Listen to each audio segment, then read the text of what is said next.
Great. I would like to call to order the meeting and ask if Jean can put up a flag for us for the Pledge of Allegiance. Of course.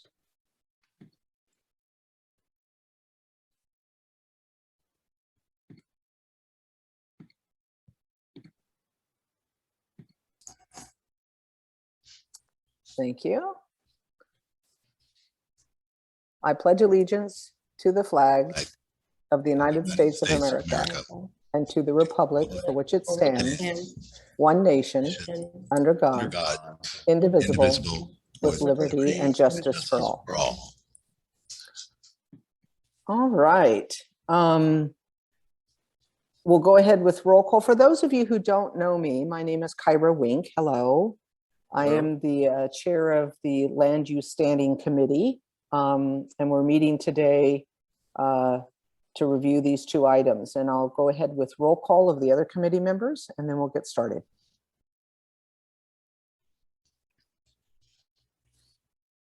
Jean, you want to do roll call? Of course. Kyra Wink, obviously here. Present. Nick Perdiera Here. and Michael Nichols. Present. All right. So we have an agenda, and I want to call for the approval of the agenda. I do want to make one comment about the agenda. When we put this emergency meeting together, we hadn't got confirmation from the two individuals or three individuals that would like to give a quick presentation and or comment about their permits that we're looking at today.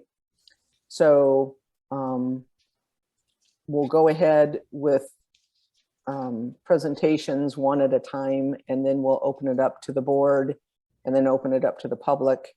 And we're not really going to answer any questions. We just want to hear the concerns and questions out there from the public as well as the board members. The board members can ask some questions, and then we'll go forward. I move that we adjust the agenda as you stated. Second.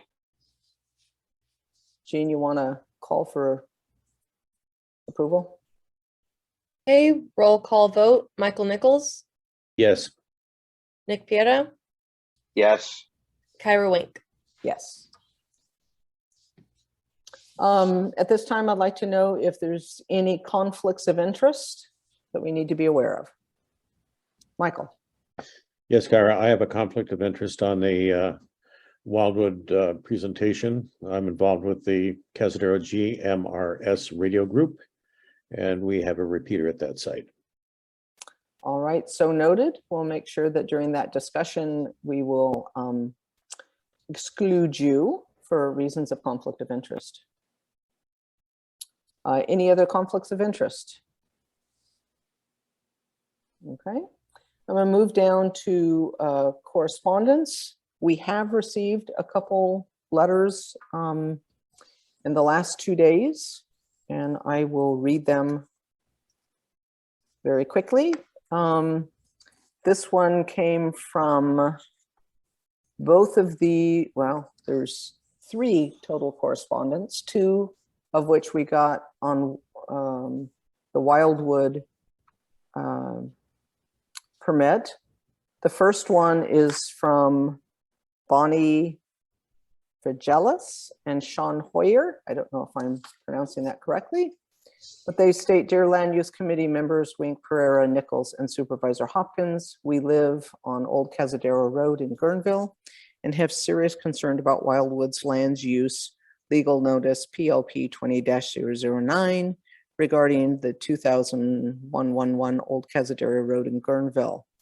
First, in general, we are opposing to lifting the Williamson Act conservation restrictions once they've been agreed to. Wildwood received the benefits of the contract, but the public does not truly receive the benefits of the open space if contracts are too easily discarded once they are no longer serve the private landowner. Changing Wildwood's land to a timber production zone would be a major ecological loss and betrayal of the public, in our opinion. But more importantly, we also have specific and practical concerns regarding safety and quality of life in our neighborhood. Old Cazadero Road is a single lane winding through thick forest, including a grove of very flammable and unstable eucalyptus, in addition to the usual firs and oaks. There is no other route in or out because of the end of the road is gated off and no longer maintained by the county. When Wildwood was holding regular weekend Human Awareness Institute retreats on Fridays and Sundays, we would routinely get stuck amidst massive vehicles driven by people who didn't know where they were going and would stop on the road or need to back up out of a wrong turn. And there would also be late arrivals who would speed up the road and almost run us and our dog down. People throwing cigarette butts out the window because, hey, it's not their neighborhood, so why take care of it? And other unsafe behavior that nobody who lives here or cares about safety would do. Most people may be responsible, but with that many visitors, there's guaranteed to be a bad apple or two spoiling the bunch and putting us all at risk. Generally, the retreat participants we observed were driving solo, very occasionally in pairs, and staff we see are always driving solo too. So 50 weekend visitors would practically mean almost 50 cars. During the Wallbridge fire, our neighborhood was evacuated on August 18th of 2020, and due to the fire, we were among the last, possibly the last, to be allowed back in. Had there been dozens of additional vehicles leaving the area, one car breaking down or one driver unfamiliar with the road getting into a predicament that blocks traffic could have been a dangerous catastrophe. We are very concerned that the proposed occupancy numbers would far exceed the safety capacity of Old Cazadero Road for ingress and egress during a fire or another emergency. Also, based on our experience with Wildwood as a neighbor, their management cannot be trusted to abide by applicable rules, exceeding occupancy limits and ignoring applicable ecological land use restrictions is why they were shut down. Ever since they were shut down, they caused a fire on April 25th of 2020 by going forward with an ill-advised prescribed burn on a warm, windy day that got out of control. We have personally witnessed Wildwood leadership and staff driving on road sections that were closed due to sagging pavement and putting all neighbors on the far north side of the potential slip out at risk. In general, based on many experience we have had with the Wildwood management's carelessness and irresponsible behavior and lack of consideration for neighbors, we can tell that they do not have the best interests of the neighborhood in mind and are very skeptical that they would abide by the terms of any renegotiated contract in good faith. We ask that this proposal be rejected, and we also ask for rigorous enforcement of any terms Wildwood agrees to with full accountability for failures to comply. Please listen to those of us who live on Old Cazadero Road and consider how this proposal would compromise our safety, not just in an emergency, but day to day as well. So that's the first letter I received, we all received. The second letter is from Craig Wilkinson and Evelyn Williams from Camino del Arroyo Road in Guerneville. We oppose the request to change the zoning for this property and or a phased use permit to legalize a year-round retreat center as described in the legal notice. We own 5 acres of land along Old Cazadero Road and have been property owners here for over 26 years. We use Old Cazadero Road to both access and egress our property. The section of road leading to 2111 Old Cazadero Road is narrow with many blind turns and few turnouts for passing and oncoming vehicles. This section of road has a history of vehicle accidents due to the challenging terrain. This section of road has a history of vehicles needing to stop and back up to allow other vehicles to pass. This large region of land has experienced wildland fires in the past, and property owners have been required to evacuate multiple times, increasingly over the last 10 years. This large region of land is vulnerable to another wildland fire in the future. The predictable event of a future wildland fire threatening this canyon currently presents an evacuation challenge for local residents and compromises the access for emergency responders. An increase in vehicles would inappropriate and compound the challenges. The increases of vehicle traveling in this section of road will present multiple safety issues for local residents, visiting guests, bicyclists, and emergency response personnel. For these reasons, we oppose the zoning change as requested in this legal notice. So those are the two. And now I'm trying to find the one that I had for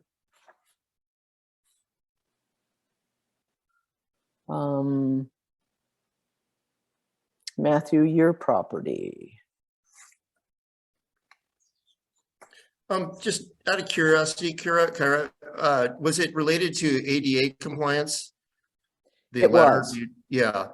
So I addressed a lot of these issues in our application. The building is dated, but part of the conditions of approval was we were going to Wait. Sorry. I'm going to stop you there because Okay. we're under correspondence right now.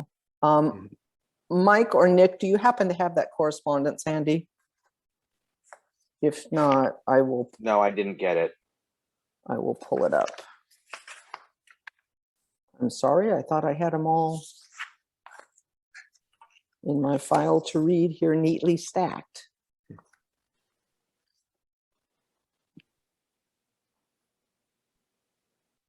I'm going to jump off for a minute. Perhaps we can and- read it under that section once we've found it. I'll look for it while you move forward. Okay, I'm just give me 1 second because I think I can pull it up real quick here.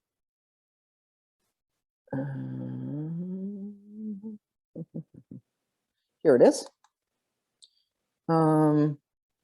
This is from Alina Hagler. I'll get back on Zoom in a minute, but can you all hear me? Mhm. It says, Dear Lower Russian River MAC Land Use Committee members, I'm writing to you regarding the proposed project to convert an existing residence and 3 cottages into a 6-room lodging operation at 15999 and 16005 River Road. Could you please address whether this recently renovated project is now ADA compliant? The ability of residents or guests with mobility issues to evacuate from a building is an important consideration in an area prone to flooding, wildfires, and earthquakes. So that was the third correspondence that we got.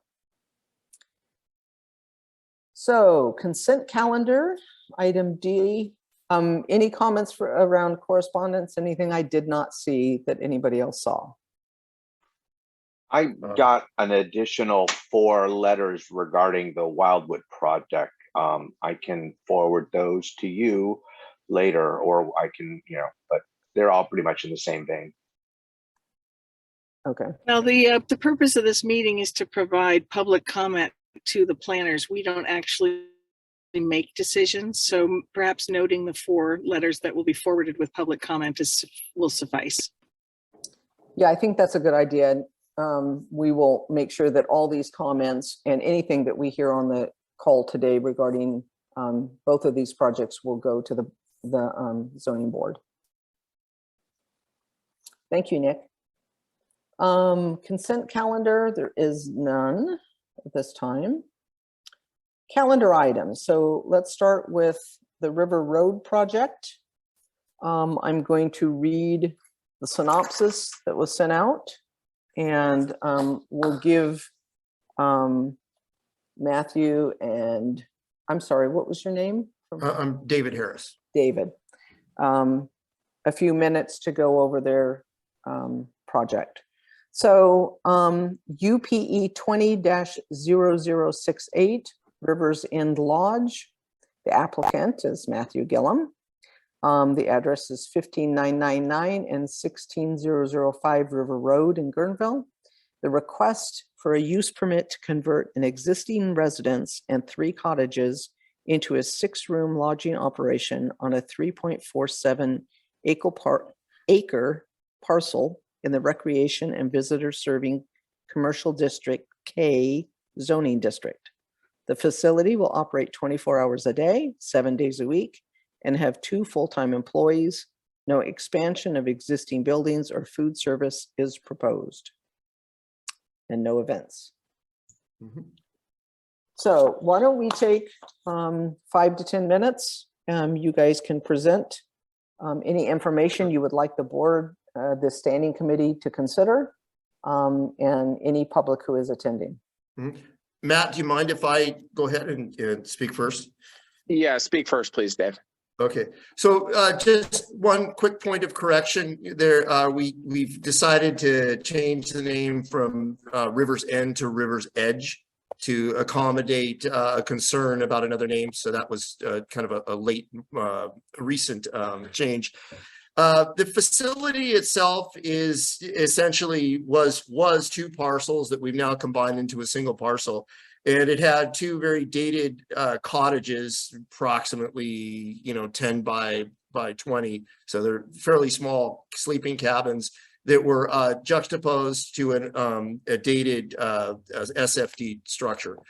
So what we're trying to do in creating a single occupancy hotel is provide access to persons that would want to visit periodically the Russian River Valley area and engage in recreational activities, downtown shopping, that sort of thing. And this is pretty much like a lodging for those individuals who would want to engage in those activities.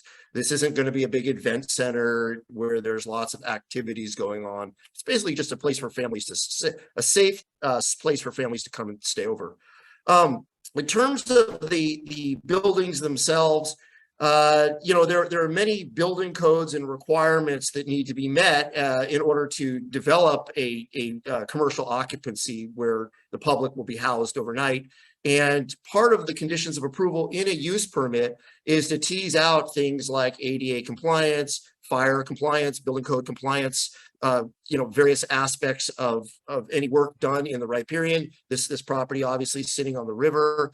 And so as engineers, we work through those details with PRMD as part of that submittal process. And then the use permit is approved contingent on those requirements then being met.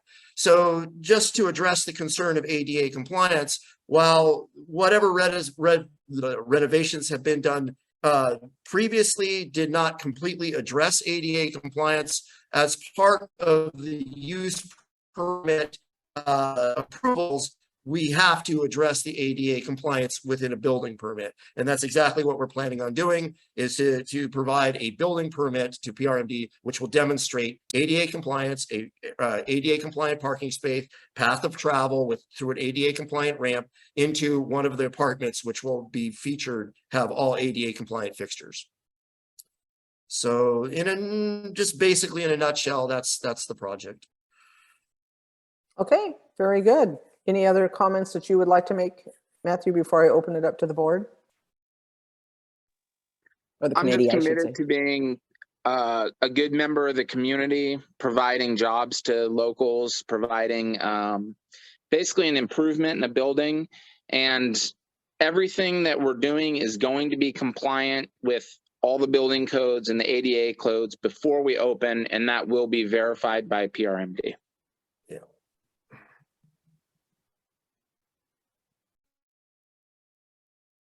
I'm sorry, Carrie, you're muted. I just saw that I was muted. So I'd like to thank you, gentlemen, both of you, for giving us a brief introduction and explaining some of the concern issues, what you're addressing, what you're doing to address the concerns that have been expressed in the letter that we received. I'd like to open this up to the committee for any questions or comment. Michael. Thank you very much, Chair. I just had a question on water and sewage. Is this, are the units connected to the Russian River Sanitary District? And yes, they will be. And in fact, there was a criteria that we needed to demonstrate as not having a large impact on those services. Again, this is somewhat of a small site that's going to be occupied with only 6 units. So there's not a large impact on the existing services. That the same it was ran through the city's sewer department, and they analyzed this spot, and we got an email back from them saying that there would be no negative impact on the sewage services. So you are connected to the Russian River Sewer District. Is that correct? Correct. Yes, That's correct. yes. And the same for water. Sweetwater Springs water supplies water to the Yes, that's correct. Yes. facility. Will there be lawns and gardening activities that will be taking place to use additional water? So the landscape activities that are going to occur have really a two-part system. There's going to be a scenic, we have to meet the scenic corridor ordinance. And so we will be providing landscaping along the frontage that will need to be irrigated. So there's going to be some water usage there. And then there's going to be, additionally, we are engaged in a restoration project to improve the riverbank. And so there's going to be ongoing plantings and irrigation of those plants along that riverbank. And those are all addressed on a separate use permit, UPE 21 or UPE 20-0070. Yeah. So all the issues with the landscaping and how that's done and how it's all native landscaping, it's all native grass, it's all native part of the climate. All that was addressed in UPE 20-0070. Yeah. If I may just make one additional comment on that use permit, Matt has done quite a bit of work to promote, restoration of that riverbank. So by the time we're done, I mean, we're going to have a really nice and pristine location. Okay, I'm going to bring this back to the committee members for comments, and please direct your answers directly to what their questions are, please. Sure. Michael, did you have any more questions? No, I don't. Thank you. Nick, do you have any questions or concerns? My questions and concerns after just going over the history on the parcel is the laundry list of violations. And so I'm encouraged to see that we have a consultant on board to keep an eye on things. But, I don't see any objections. I know there are others out there.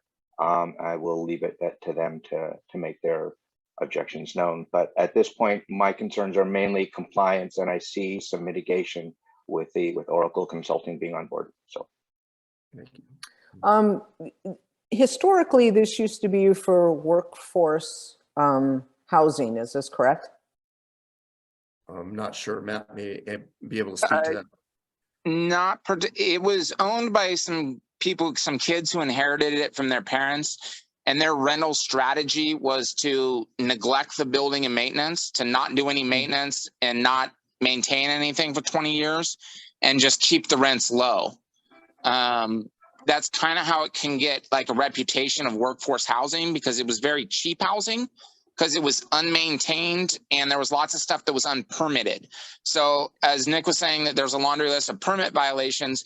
Most of those I inherited from the previous owner, and violations stay with the property. When I bought the property, I've restored the property and upgraded it and addressed those violations. I've totally redone the plumbing. I've redone the electric. I've done everything to bring this building up to code and make it a safe, compliant, nice building instead of an old, neglected building. Yeah, if I may just say one point, all violations currently are resolved. There are no outstanding violations on the property. Yeah, I did look up the permit history, and I did see quite a few of the violations, but they did appear to have been addressed. So, any other comments or questions from the committee? Yes, Nick. I just had one to address yours about the workforce housing. The thing to do would be to look if there was ever Section 8 approved for the building. That would be a way to answer your questions, but I don't know how to go about that. That's all right. I'm okay with it. So I would like to open it up to the public. If there's anybody out there that would like to ask questions or make comments, you have 2 minutes if you want to raise your hand or bring forth your concerns or comments.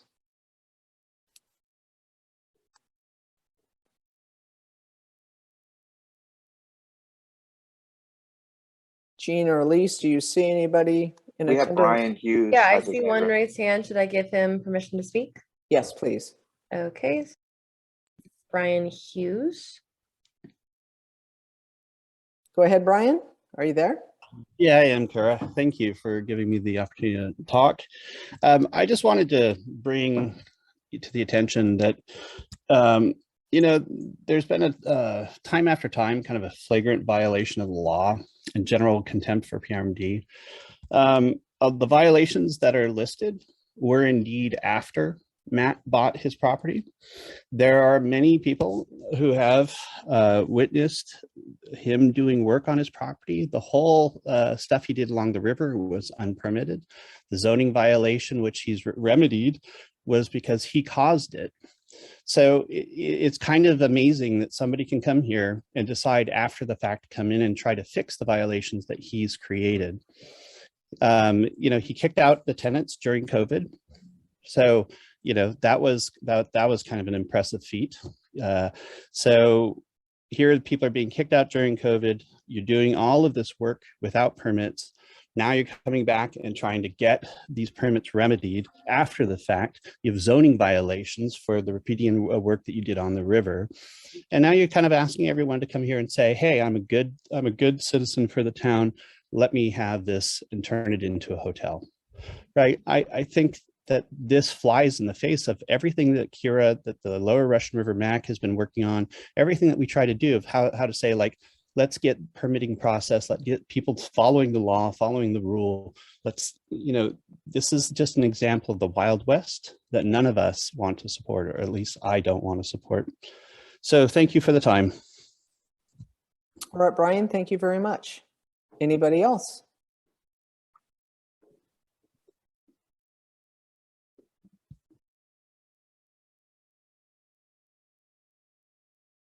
I do not see any raised hands. Do you, Jean?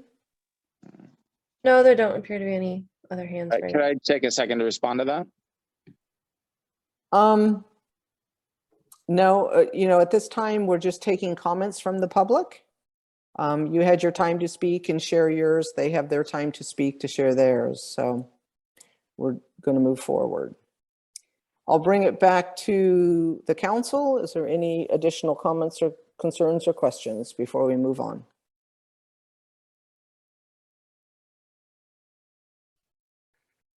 If none, okay. We will move forward. So the concerns expressed, Michael? I need to be removed from the panel if you're going to go on to the next agenda item. Yes, we will be going on within about 30 seconds here. So the process going forward is that this committee will bring the comments and concerns and the presentations to the zoning board for their consideration and their action. All right. Okay, I'm gonna downgrade Michael real quick.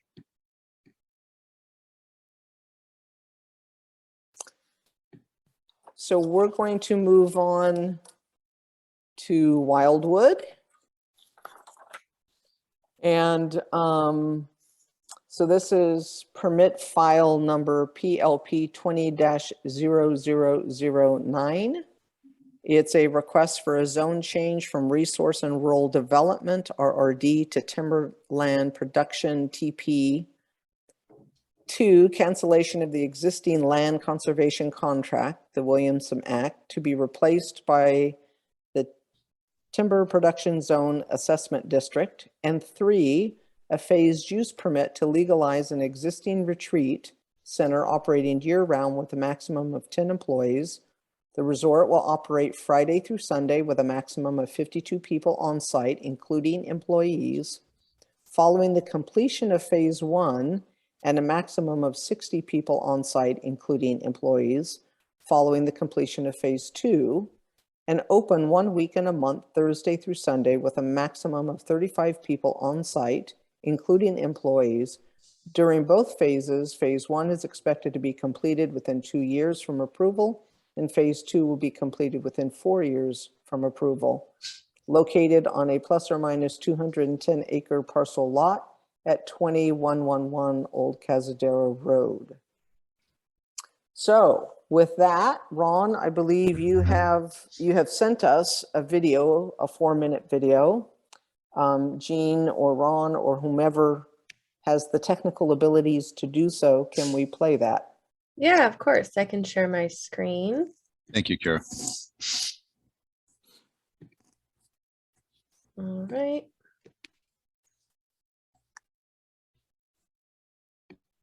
G'day, my name is Ron Wood, and I'm the president of the board of the Wildwood Conservation Foundation. I would like to thank our planner Ross Markey for his work to bring our project before the Planning Commission with his recommendation for approval. Our objective is to get your approval for our zone change and retreat center use permit request so we continue on as we have for the past 20 years, being a good steward of the land, holding spiritual retreats, and contributing to Sonoma County's economy. As a bit of background, our mission statement guides all the work that we do. The Wildwood Conservation Foundation was established to conserve the beauty and tranquility of Wildwood and to use the land to nourish the physical and emotional human spirit.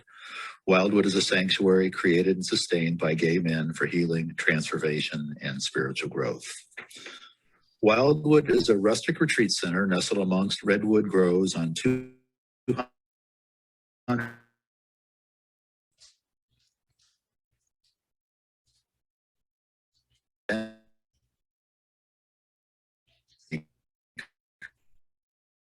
Is that just freezing up on my screen?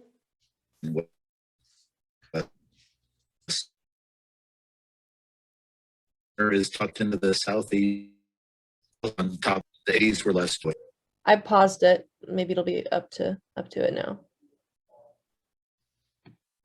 Wildwood became a sanctuary for a different reason, as an AIDS hospice. Men chose to leave hospitals in the city to pass peacefully in the redwoods. Wildwood began catering to groups supporting AIDS and end-of-life care.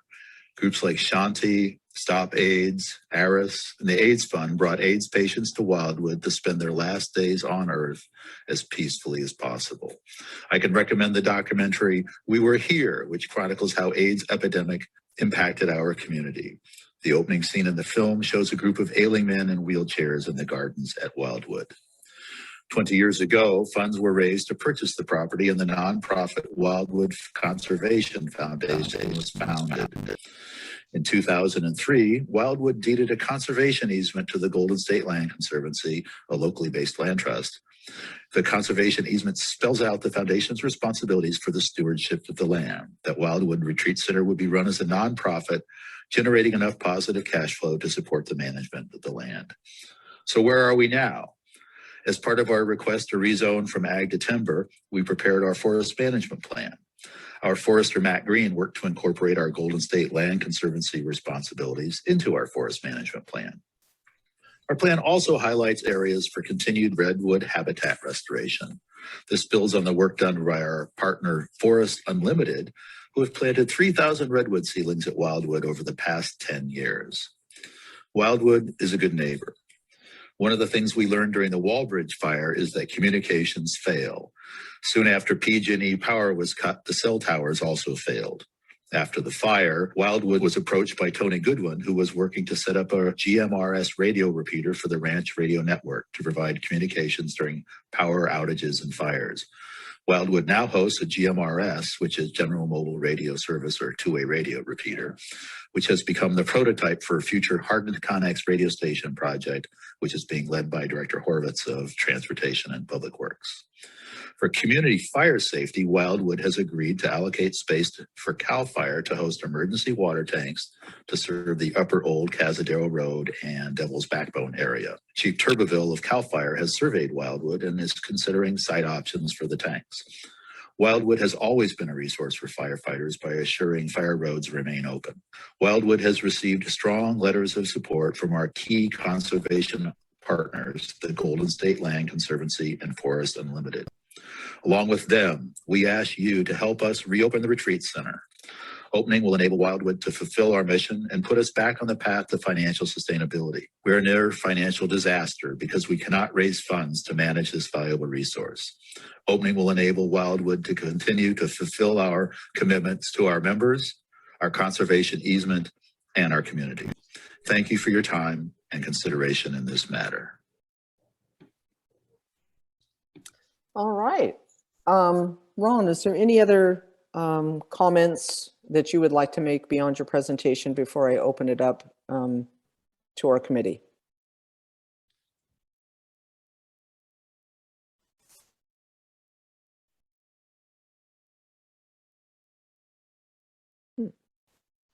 It looks like he has frozen. It does look like he is frozen. Yes, I think Oh. there's two topics in particular. One was any question of timbering commercially in any way. But I mean, we have to cut down a lot of trees under forest management requirements under our conservation easement. So, but we're not interested in turning that into a commercial enterprise and are trying not to do that. And as it turns out, there's some difference between the Sonoma County doesn't require that for the zoning, but apparently California does. So we're trying to come up with a compromise for the most limited amount of cutting we can intend commercial enterprise to not do. And it has been described as, a difficult road. But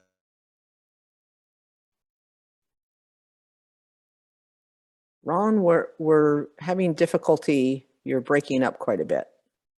I'd like to, let folks know what's been going on for the last year.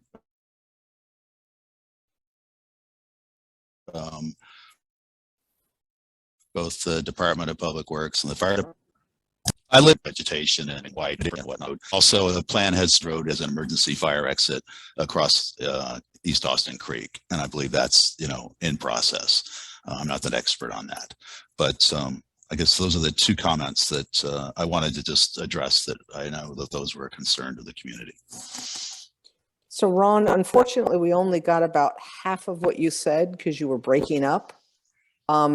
I will summarize and tell me if I'm guessing at what you said best.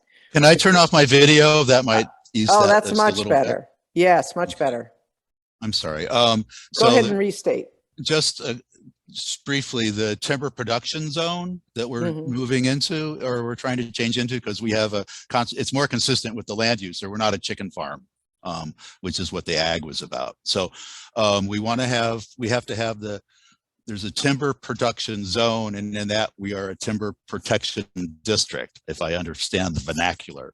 And our mission is to do the conservation and redwood rehabilitation of the forest. So we plant trees, as part of our program. So we're not doing, or we're going to do as much as we have to agree with the California to timber, but not to sell anything commercially. So that's not a concern. And as far as Old Cazadero Road is concerned, a lot of work has been done on that to mitigate the fire safety for the entire upper Old Caz Road community. There's been a lot of work done on widening that road and increasing turnouts and repaving some of the scruffier sections up at the top end of that, and quite a bit of there's been a lot of work in vegetation removal for fire safety along that road. So we're very concerned about that.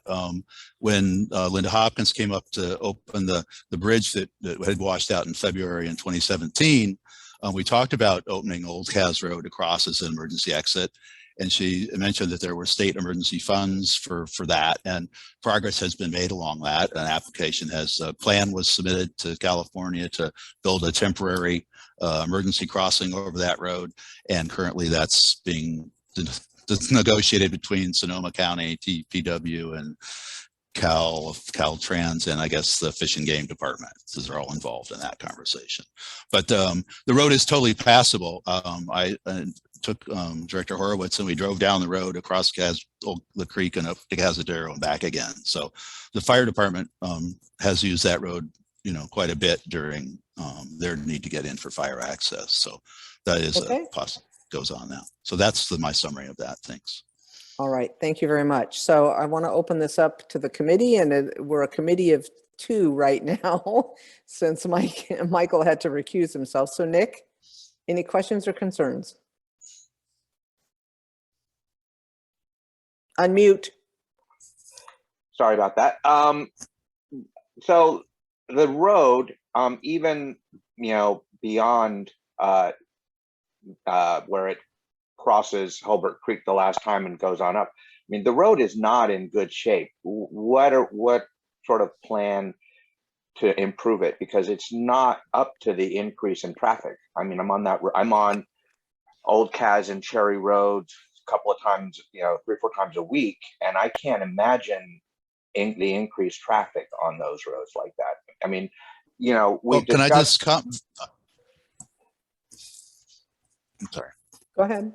I'm sorry. There is Right. no, I mean, we're not proposing increased traffic. So I mean, we are, since we've been closed, but we're less used than we had been doing for the last 20 years. So, and the not more traffic fundamentally. Sorry, I will.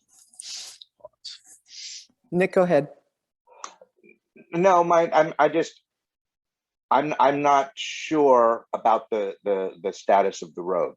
That's my big concern. It's barely passable as an emergency exit most of the time. So I want to see some work on that road primarily, before we add more traffic. And it's, and I'm also sorry about this for being a little rambly. Are we going to be pulling timber out of the site and down Old Kaz Road, or are we just gonna, what's happening with any logging that is done? Ron? That needs to be sorted out between Wildwood, Sonoma County, California, Cal Fire, and the Golden State Land Conservancy. And so I don't know the answer to, I mean, we're not planning to do lumbering, I guess. Is that the question? Yeah, I mean, are we going to have to worry about logging trucks on these narrow roads? That's all. Yeah, you were talking about, I think the concern, Ron, is you were talking about that there would have to be some tree removal for forest mitigation and fire and all that kind of stuff. It'll be left on site. Oh, it'll be left on site. That's what I was going to ask you. Would it be just felled and left on site, or would it be taken out? Okay. No. Yeah. Any other questions, Nick? I don't really have any questions myself. I do see that we had one Q&A, and then I'm going to read this, and then I'll open it up to the public for comment. And then Jeanette, I'm just going to be sending in those 4 letters that I received that you didn't present, that aren't part of our correspondence. wonderful. Yeah, and we'll make sure that that package goes forward with any other. So Jeanette Dillman writes under Q&A, the most important part of the Wildwood plan is to move it out of the Williamson Act, a land use agreement preserving agriculture and open space and preventing building and timber harvest plans. It's clear to me that a timber harvest plan is clearly the reason to move out of the Williamson Act.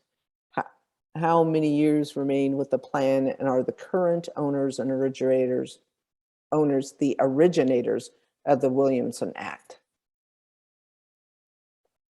So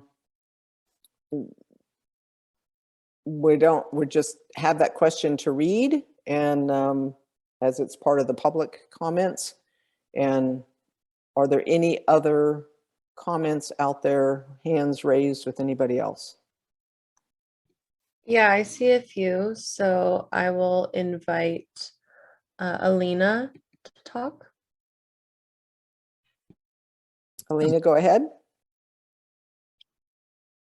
Hi, I'm Harry Hagler, Alina's husband. So I would like to talk, and then Alina will take 2 minutes to talk. Okay, very good. First, Ron showed what Wildwood did for gay men back in the day of AIDS, and we honor that. That was a wonderful thing that they did, and we are all very supportive of that. But let's be honest, what they're doing now is a naked attempt to raise money to continue to exist. It is purely financial. It has nothing to do with gay men, their agreement with the Human Awareness Institute. So that's one thing I would like to establish. One, I would like to say that they are not good neighbors, and they talk about fire safety. They violated every textbook rule for starting a fire to burn slash there, nearly burned down their place, called CAL FIRE, or the local fire people. They came up. We as neighbors saw the fire trucks coming, and we go over, what's going on? They did not, even, although Ron was there, he did not call his neighbor that was uphill and downwind of their fire that got out of control to warn them that the fire was coming up the hill towards them. So that's the type of neighbor they are. Their fire safety stuff is laughable. The fire exit road over East Austin Creek is a work in progress. Let's not get the cart before the horse and approve this until that is, there's no guarantee that there's going to be an exit to there. So right now, there's one egress and one ingress up here, and that's Old Cazadero Road. And it is a terrible road that's well established. And he says there will not be an increase in traffic. Let's get a little more granular on that.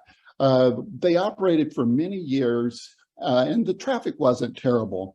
And then they made a contract with HAI. Okay, I'm sorry, I'm going to have to stop you. Would you just? They made a contract with HAI, and then the traffic continued. Okay. Kara, Okay. may I be recognized, Chair? I'm sorry, who is this? This is Alina Hagler. Oh, yes, Alina, you have 2 minutes. Go Thank you. ahead.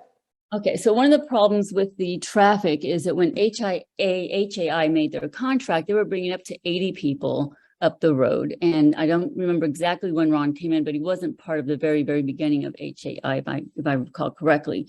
So there were numbers of people coming up in caravans up and down the road. And he's been talked to about this by all of the neighbors on the road. Gay, straight, trans, it doesn't matter. We've all told them this isn't good. And this has been a problem. It's been going on for years. There's just not transparency. There have been numerous occasions where they have just flat out told us one thing and done something else. So I just want the committee to be really clear and Permit Sonoma to be clear. There's concerns about their CEQA waiver. There's concerns about the traffic, not an increase. Yeah, you haven't been in business for 2 years, but you were sneaking people in and doing things on friends and family and letting people camp. So you were doing things illegally for a long time, and I'm not really sure how this is going to go forward without the transparency. It's a great video, great story. However, it isn't exactly what's been going on. So we've got a lot of people up here who are concerned about their safety. The road work that he's talking about, there's a FEMA project that's supposed to be approved that hasn't been approved, and they have not been widening the road. It is not a passable road. It would never pass the CAL FIRE regulations. There's been some patchwork done, and that's all, in some minor vegetation management. There has not been any. Please come up and drive the road and see what's really going on up here. Thank you. Okay. Thank you very much. Ron, as much as it's going to be tempting to want to respond, we're not going to take any responses at this point. This is just hearing the public say their piece and give their opinions and concerns. Jean, do we have anybody else? Yeah, I will allow Rick Cortez. Rick Coates? Go ahead. Yes, hello. My name's Rick Coates. I'm the executive director of Forest Unlimited, and I would like to say that a change in the zoning to timber production zone, normally we would be somewhat unhappy about such a change, but because of the various safeguards with the conservation easements and so forth, we actually believe it will be more protective than the present zoning. Furthermore, Wildwood has been very forthright with us and has shared their forestry plans with us, given us a chance to thoroughly review them, and we find them acceptable. We would like to see more forestry done like they would propose. In terms of fire danger, I think it was in part the lobbying of Wildwood that was able to get that bridge replaced, widened, and also potential for emergency exit out Old Cazadero Road. I like that idea because I happen to live in Cazadero, so one more way out. In terms of their forestry, as was mentioned, they've planted thousands of trees there.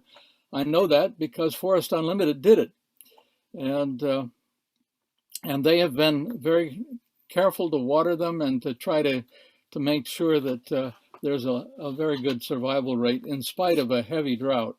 So we do support this, and I hope that the neighbors that have concerns about the road will be talking with the county about improving that road, and I'm sure Wildwood will be too.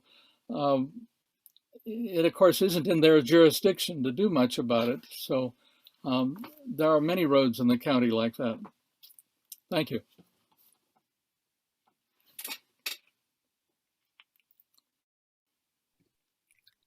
Kyra, I believe you're muted. Oh, I'm sorry. Yeah. Elise was about 10 seconds further than I was on mine, so I let you go a little bit longer. Thank you very much, Rick. Any other comments out there? Looks like we have quite a few. Yeah, I will allow Jeanette Dillman. Jeanette, go ahead. Thank you. Rick, I appreciate your comments. It helps me a bit. I do believe that the committee needs to understand the Williamson Act. It is a means of preserving open space and development, and the owner gets a tremendous tax break if they keep it in that plan. If they take it out, they then own 12.9% tax on the current value. So I question whether or not this is going to be a profit-making deal for Wildwood other than doing a timber plan. Thank you very much. Thank you, Jeanette. Next. Okay, I will allow Rich. Rich, go ahead.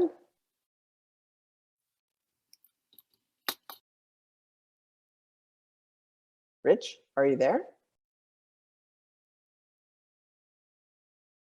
Maybe unmute yourself, Rich.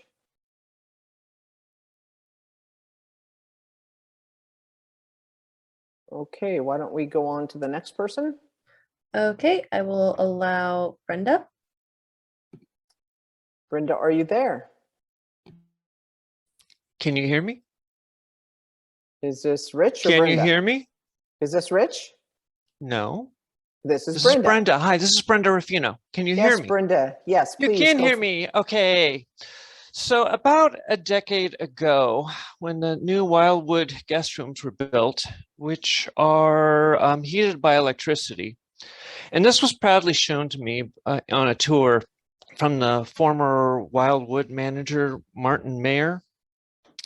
And shortly after operation, we would have PG&E line fuses blow on cold winter nights and would cause a power outage down the road.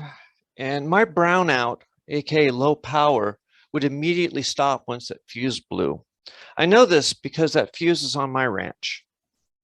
After many weeks of outages down the road, the PG&E tried to come out and tried to increase the fuse size, but they never did increase the power handling capability of the PG&E power lines coming into this area.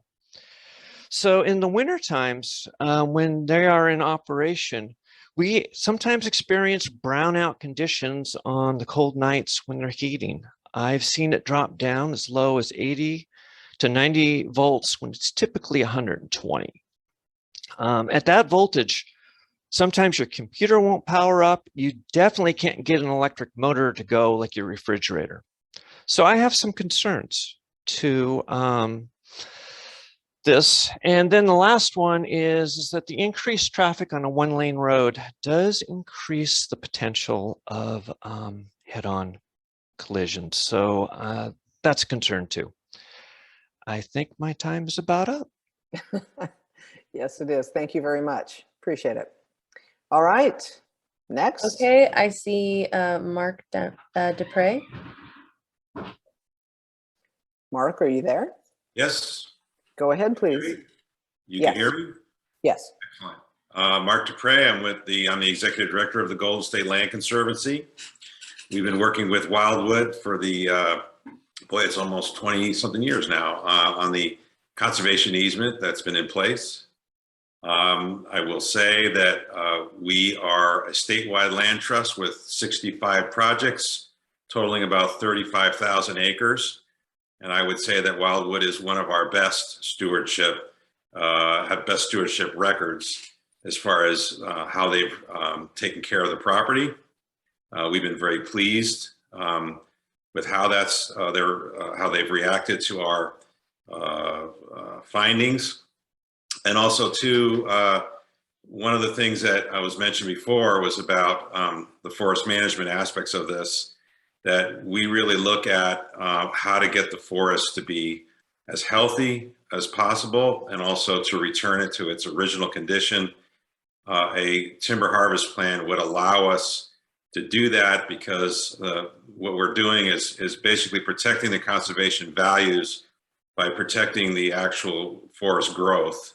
And you do that by actual thinning and also removing of slash, things like that, that promotes forest health. So this is really be a step forward in that way.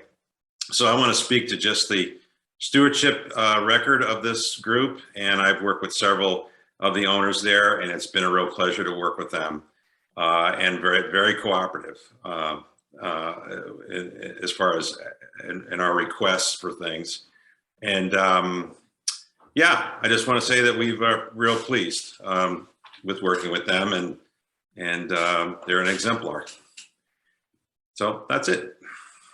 All right, thank you very much. I appreciate your comments. So I'm gonna, the only person left I see is Rich. I'm gonna let him in one more time and see if it'll work. Okay, just a minute, Nick. We're gonna see if we can get Rich real quick. Rich, are you there? Okay, can you hear me this time? Yes, we can hear you. Thank you. Okay. Please go. So I also live on Old Quesadero Road, and I've been up here about 30 years. I'm a retired San Francisco police officer. I did about 25 years with that department with a specialty in traffic. So I'm very familiar with traffic condition, traffic laws, and everything like that. During the first, 20 years or so that I lived up here when Wildwood was operating, there really were no big traffic issues. There was, I've actually talked to them about some of their little caravan things, and they were inconveniences, but they were not like major tragedies. People are kind of blowing that out of proportion. So, and I've talked to Ron about that, and then I'm more than willing to work with them to kind of mitigate some of those issues. They're extremely minor. I'm kind of surprised at how people are getting excited about something that really was going on for 20 some years and now will probably be even smaller because they're only going to be open for a few days a week. And that's become a major issue. And yes, I understand people are concerned about the emergency situation, but there's never going to be 60 cars or 70 cars on this road ever. It's just not something that will ever happen. And people are using these extreme examples in order to try and say this is wrong. There are some things that I'd like to see done in terms of the road and everything, and those are valid points, and people are concerned because they're concerned about their safety. But I think if Wildwood continues to work on getting the other road opened up for emergency purposes and continues to have changes made on the main road, I think it should be fine in terms of traffic. All right, thank you very much. I appreciate your comments. I don't see any other comments or hands raised. Nick, I'll bring it back to you. Yeah, I just had one observation. I noticed that the request is basically broken into three parts: the zoning change, the cancellation of the Land Conservation or Williamson Act, and then the use permit. And it seems like the first two work together as one issue, and the third is it's almost a separate issue from the timber and the rezoning. I'm curious as to why these were all lumped together, and maybe if it wouldn't be better served to split these two up under two separate hearings or separate, I don't know, notices or whatever. Okay. Do you want me to comment on that? Yeah, go ahead. This arrangement was organized in a meeting with the county council, the planning and zoning and permit department, in August of 2019. And the reason that they're connected is the timber, the change from ag to timber would make the camping a permitted use. And it was more consistent in conserving the open space aspects of that than the agricultural was. So that's how that evolved as our proposal. So they were simultaneously on purpose. Okay, thank you very much. So this has been an amazing meeting. We have gotten quite a bit. You can pull Mike back up if, or actually I will tell him he can join us if he would like.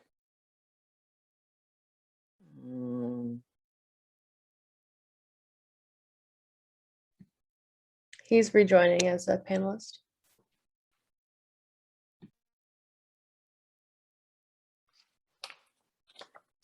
There he is. Hello, Michael.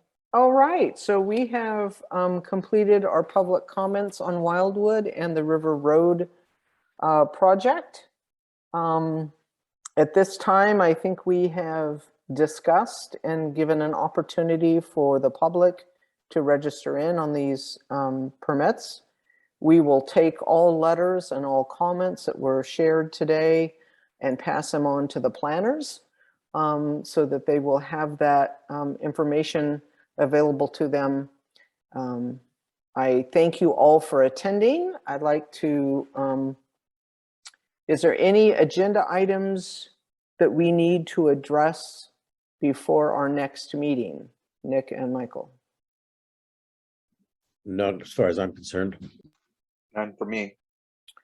Okay, does somebody want to make a motion for adjournment? I so move.